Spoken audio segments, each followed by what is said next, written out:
Tuwing magpapalit ang kalendaryo, isa sa mga inaabangan ng ilan nating mga kababayan ay kung ano ba ang Chinese zodiac ng susunod na taon.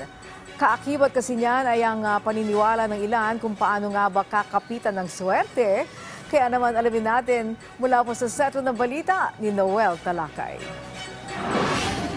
Nakaugalian na ni Leia ang magsuot ng pangpaswerte tulad ng bracelet at singsing, lalo na kung nagpapalit ang taon. Paniniwala niya, nagdadala ito ng swerte sa kanya. Kagaya nito, itong porcelas na ito yung nagbibigay ng swerte sa akin, lalo na ngayong 2024 at saka itong money coin. Pagpaparlor ang kabuhayan niya, kaya umaasa siya ito rin ang magiging patok na negosyo ngayong 2024. Kung sa akin lang ay gusto ko maging business is kagaya ng mga salon. Ayon kay Master Hans Kua, isang Feng Shui expert, Year of the Wooden Dragon ang 2024. Aniya, maswerte ang mga negosyo na may kaugnayan sa apoy tulad ng beauty parlor, beauty industry, restaurant at mga technology. Fire-related na negosyo, AI. Yung mga may kinalaman sa robotics, may kinalaman sa technology, may kinalaman sa video content, may kinalaman sa pagkain, may kinalaman sa social media, may kinalaman pa rin sa mga apoy na negosyo.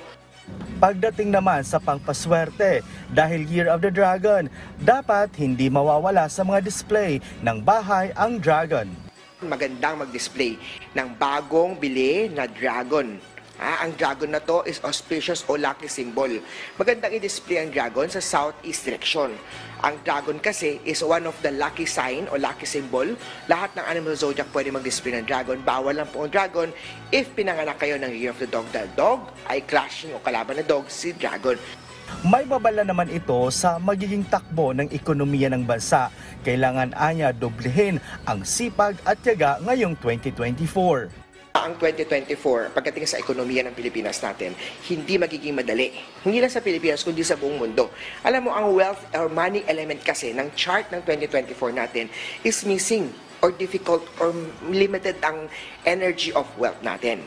May payo naman siya sa publiko upang magkaroon ng mabuting kalusugan ngayong 2024. Magiging problema ang respiratory illness at may kinalaman sa immune system.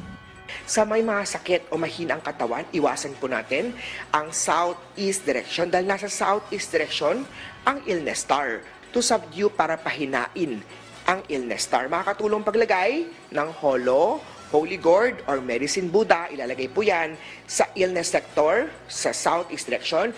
Pero giit niya, nasa ating mga kamay pa rin ang ating tagumpay, basta maging masipag at maging matyaga lamang sa buhay. Noel Talakay para sa Bayan.